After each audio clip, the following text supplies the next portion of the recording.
Hello friends, today we will start our fourth chapter, the United Nations UN. In this chapter, we have seen about the United Nations background, then their objectives, principles, then chronological establishment. So let us start our chapter. What we are going to learn in this chapter, the United Nations, an international organization, was established to ensure peace and security at the international level.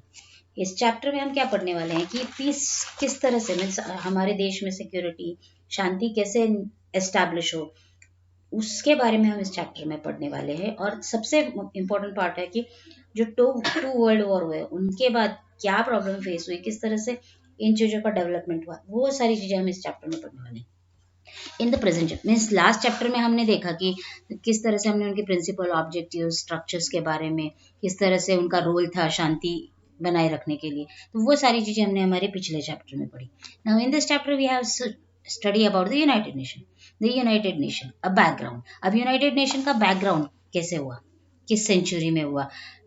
To world war was were fought at the start of the 20th century। 20th century में जब जो दो world war हुए, life and property were destroyed on a large scale in this war. As a result, the League of Nations was established after the First World War and the United Nations was established after the Second World War। देखिए first world war के बाद league of Nations हुआ था पर उस पर ज़्यादा अमल नहीं हो पाया, वो लीग ऑफ नेशन ज़्यादा नहीं चल पाया। लेकिन सेकेंड वर्ल्ड वॉर के बाद यूनाइटेड नेशन एस्टैब्लिश हुए after second world war, out of the realization that there has to be a mechanism to establish world peace. Mechanism कह सकते हैं जिसे हम कि किस तरह से रियलाइजेशन हुआ कि शांति ज़रूरी है। The league of nation did not succeed at all. देखिए मैंने अभी बताया हमने हमारे फर्स्ट चैप्टर में पढ़ा था world war first and second में कि लीग ऑफ नेशन सक्सेस नहीं हो पाया फर्स्ट वर्ल्ड वॉर के बाद, बहुत कोशिश करने के बाद भी नहीं हो पाया। But after this use of a nuclear weapons in the second world war, the idea took root that such destructive war should be stopped and that it is the collective responsibility of all nation to do so. और देखिए second world war में जब Hiroshima Nagasaki पे अणुबम गिराए गए, उस वजह से वहाँ की जनहानि हुई, प्रॉपर्टीज लोगों के साथ सब चीज़ों की हानि हुई, तो उसके बाद लोगों को ख्याल आने लगा कि किस तरह से इस वॉर को बढ़ाना चाहिए, राइट। किस तरह से इसे डेवलप करना चाहिए, किस तरह से शांति निर्माण होनी चाहिए, इस तरह के वॉर नहीं होने चाहिए, इस तरह के वॉर अगर हुए तो फिर जनहानि हो सकती है, आर्थिक सामाजिक सारी हानियां हो सकती हैं। The United Nations was established after the World War, Second World War to instill this understanding among all nations। और सेकेंड वर्ल्ड वॉर के बाद ही यूनाइटेड नेशन का एस्टैब्लिशमेंट हुआ, मीन्स शुरुआत हुई। और किस तरह से हुआ उसको समझने की कोशिश की गई, कैसे किया गया। देखिए मैंने यहाँ पे आपको aims objectives of the UN, किस तरह के उनके एम्स और ऑब्जेक्टिव्स थे। To keep peace throughout the world, उनका ये एम था कि पूरे देश भर में शांति होनी चाहिए। To develop friendly relation between nation, एक दूसरे के साथ मैत्रीपूर्ण भावनाएं होनी चाहिए, रिलेशन होना चाहिए। To work together to help people live better lives, to eliminate poverty diseases and illiteracy. और उनका ये मानना था कि देश भर में से पूरी तरह से गरीबी हटानी चाहिए, डिसीजेस कम हो जानी चाहिए, इलिटरेसी कम हो जानी चाहिए, शांति निर्माण होनी चाहिए, एनवायरमेंटल रिस्ट्रिक्शन नहीं होना चाहिए। ये सारे उनके फ्रीडम्स थे, राइट्स थे, right. Now look at this chronological of the establishment of the United Nation. अब क्रोनोलॉजिकल ऑर्डर हम जिसे कहते हैं, the Atlantic Territory Treaty was signed between Prime Minister of England Sir Winston Churchill and American President Franklin D. Roosevelt during the Second World War। अब देखिए first second world war के दरमियान इन दोनों के बीच में एक अटलांटिक ट्रीटी को लेके साइन हुआ, कैसे समझौता साइन हुआ। The Second World War on 14th August 1941, according to this treaty, a decision was taken to set up a permanent mechanism to establish international security after the Second World War was over। और इस territory में means इस assignment में या इस जो भी sign हुआ उसमें उन्होंने कहा कि सेकेंड जो भी है हम किस तरह से वर्ल्ड की सिक्योरिटी इंटरनेशनल लेवल पे सिक्योरिटी को किस तरह से एस्टैब्लिश कर सकते हैं, किस तरह से ये सेकेंड वर्ल्ड वॉर के बाद डिसाइड हुआ। Detailed decisions followed on this decision. Detailed discussions followed on this decision in two conferences among Allied power in 1944 and 1945, and a draft of the treaty to establish an international organization was prepared। और 1944 से 1945 में 2 time पे इस पे conference ली गई और उसके बाद ड्राफ्ट किया गया कि इंटरनेशनल ऑर्गेनाइजेशन कैसे प्रिपेयर की जाए, किस तरह से बनाई जाए। At San Francisco in America, representatives of 50 countries draft the charter of the United Nations after discussion। अब देखिए, San Francisco in America representative 50 countries का ड्राफ्ट किया गया इसमें चार्टर्स, जिसे यूनाइटेड नेशन आफ्टर डिस्कशंस के बाद हुआ। As soon as the war got over, the charter was signed on 24 October 1945 and the United Nation was establish. और 24 October 1945 में यूनाइटेड नेशन की स्थापना हुई। The United Nation is an international organisation of sovereign nation, और ये पूरे sovereign की एक नेशन थी। यूनाइटेड नेशन एक इंटरनेशनल ऑर्गेनाइजेशन स्थापित हुई। अब देखिए, कैन यू टेल, ये आपके चैप्टर में से वोमिट कर दिया गया है, इसी से रिड्यूस किया गया है। The objectives of United Nation, अब यूनाइटेड नेशन के ऑब्जेक्टिव्स क्या थे? The United nation is the world largest international organization. In the beginning, only 50 countries were member of the United Nations. Today, this member nations come together on the platform of the United Nations. The United Nations has its own definite objectives. Briefly, the United Nations take up all necessary measures for establishment international peace। अब देखिए, United nation सबसे largest में सबसे बड़ी international organization जिसमें 50 countries members हैं। Today this number has gone up to 193। आज के दौर में इससे 193 मेंबर्स बढ़ चुके हैं। All these members Nations come together on the platform of United, और ये सारे के सारे मेंबर इस प्लेटफॉर्म पे आते हैं। United Nation has a 2 definite objectives. Briefly, the United Nation takes up all necessary measures for establishment international peace. और यूनाइटेड नेशन, ये जो ऑर्गेनाइजेशन है, इसका सबसे बड़ा मुद्दा यह है कि इंटरनेशनल लेवल पे शांति निर्मित होनी चाहिए। अब उनके मुद्दे क्या है? To establish friendly relation among the nation, दोस्तीपूर्व रिलेशनशिप मेंटेन होनी चाहिए। To enhance international security by the solving international disputes, जो भी इंटरनेशनल डिस्प्यूट्स है, प्रॉब्लम्स है, उन्हें किस तरह से सॉल्व करना है। To safeguard and foster human rights and freedom, अब लोगों की हक के लिए, right. Along with this, the United Nations also aim at enhancing economic cooperation at the international level। अब देखिए, यूनाइटेड नेशन का क्या है कि इंटरनेशनल लेवल पे किस तरह से एनहांस किया जाए, इकोनॉमिक कॉर्पोरेशन किस तरह से मिलना चाहिए। All members countries are bound by the duty to respect the diplomatic privileges of a sovereign nations, not to attack other country and abide by international law and territories।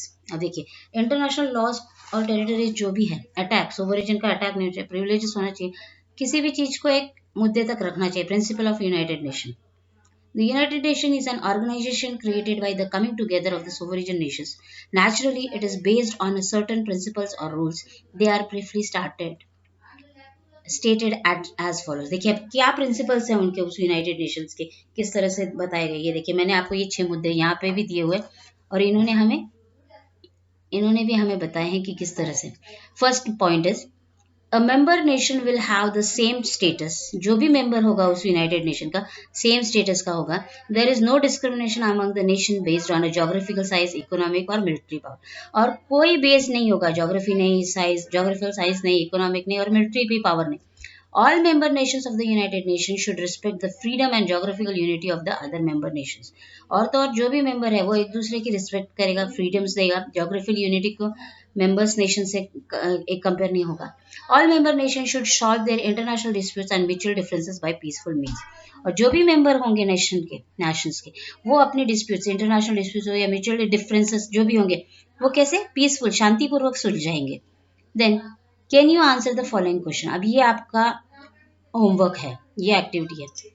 Can the United Nation intervenes military if there is an serious threat is to international peace? What step have the United Nations take to foster human rights and freedom? ये आपको लिखना है। Then structure of United Nation. अब United Nation का structure कैसा है? देखिए, ये जनरल असेंबली है जो पिक्चर में दिखाई गई है। इस जनरल असेंबली में किस तरह से डिस्कशन होता है, सारे मेंबर्स कलेक्ट होते हैं, किसी मुद्दे को लेकर कैसे डिस्कशंस किए जाते हैं। स्ट्रक्चर ऑफ यूनाइटेड नेशन अब किस तरह के, the United Nation charter describe the structure and functioning of the organisation.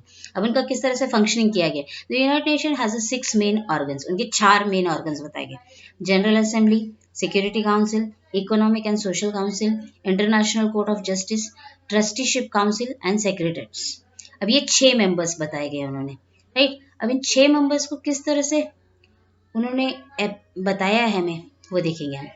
Okay, so a part of Apart from these six major organization organs, there are many affiliated organizations of the United Nations that helps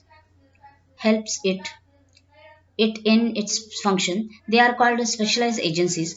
Working in a specific area, they help different nations in those areas. The following are some of these important agencies: International Labour Organization, ILO, Food and Agriculture Organization, FAO, World Health Organization, WHO, World Bank, WP, International Monetary Funds, IMF, United Nations Children's Fund, UNICEF, United Nations Educational Scientific and Cultural Organization, UNESCO.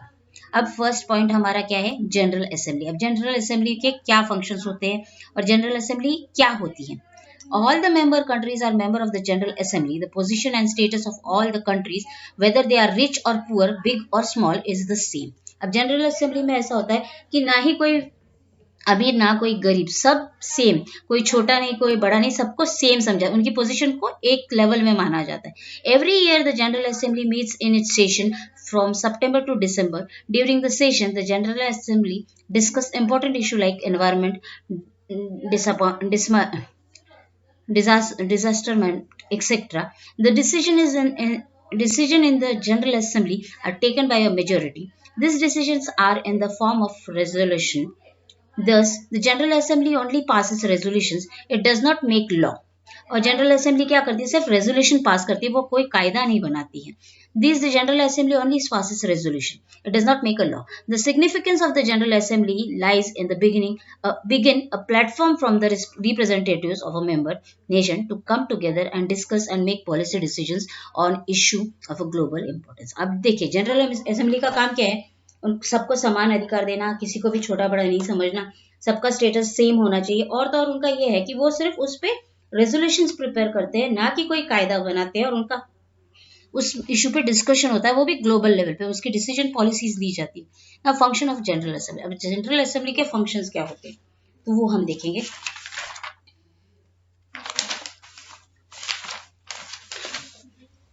First point, function of general assembly to elect the non permanent member of the security council. अब उनका elect किया जाता है non permanent member of security council. Second point, to choose the United Nation secretary general and the जज of the international court of justice ICG in consultation with the secretary council. अभी उनके लिए देखिए कैसा है, सेक्रेटरी जनरल को जज चुनता है, तो किस तरह से उसका ये होता है, कंसल्टेंट होता है, सिक्योरिटी काउंसिल होती है. To pass the annual budget and United Nation, और जो एनुअल बजट होता है उसे पास किया जाता है. Right, then we can go. The headquarter of the United Nation are at New York. अब जो यूनाइटेड नेशन का हेडक्वार्टर वो कहाँ पे है? न्यूयॉर्क में है. English, France, Russian, Spanish, Chinese and Arabic are the official language of the United Nation. अब इनके जो लैंग्वेजेस है, ऑफिशियल लैंग्वेज कौन सी है? English, French, Russian, Spanish, Chinese and Arabic, ये उनकी ऑफिशियल लैंग्वेज है. Now we can go for our second point, that is the security council.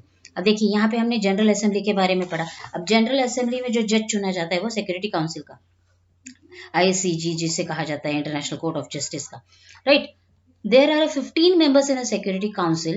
Of them 5 are permanent member while 10 are non permanent member. अब देखिए हमारा भारत देश में यहाँ पे नॉन परमानेंट मेंबर में है इस सिक्योरिटी काउंसिल में.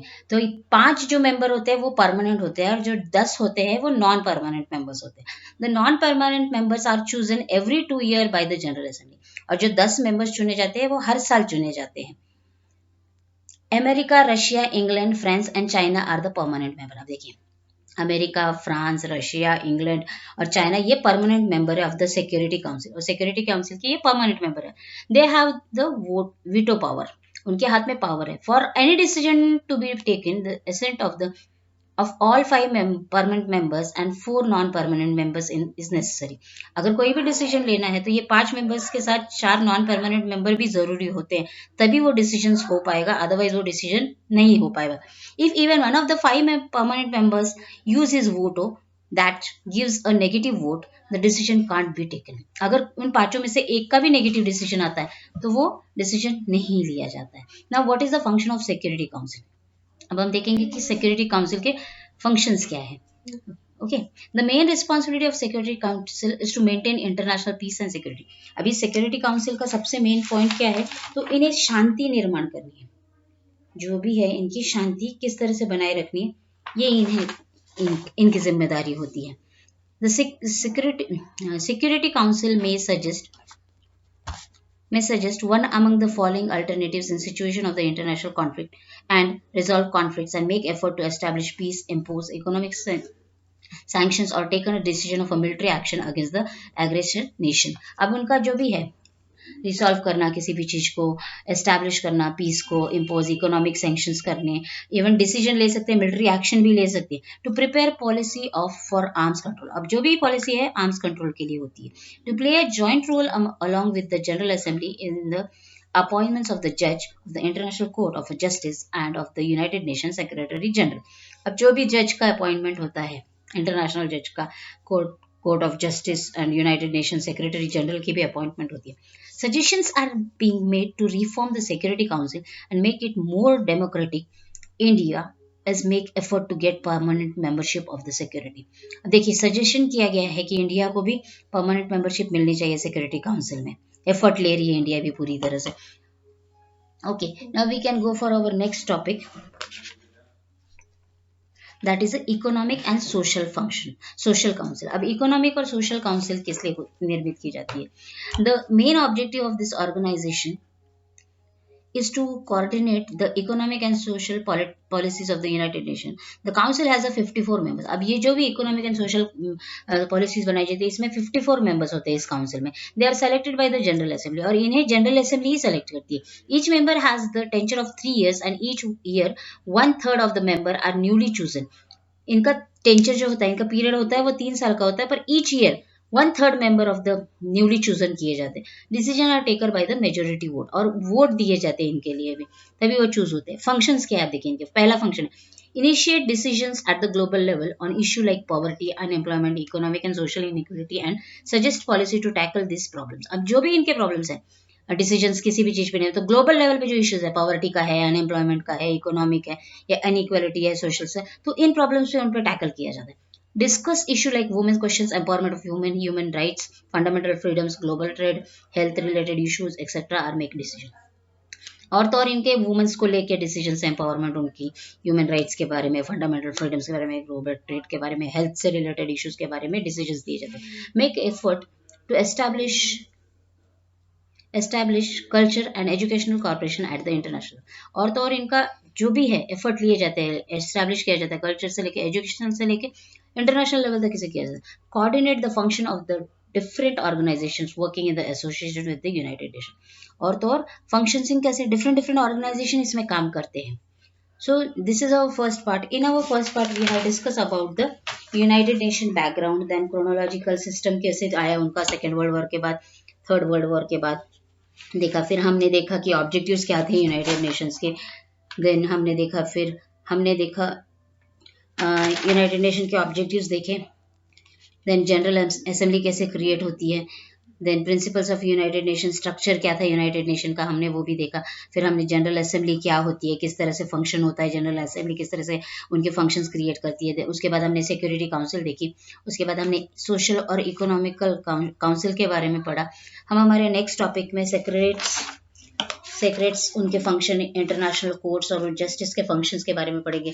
The trusteeship councils, then millennium development goals, United Nation and preservation of peace, इनके बारे में हम हमारे नेक्स्ट पार्ट में पढ़ेंगे। So when you like my video, share with your friends. Thank you very much.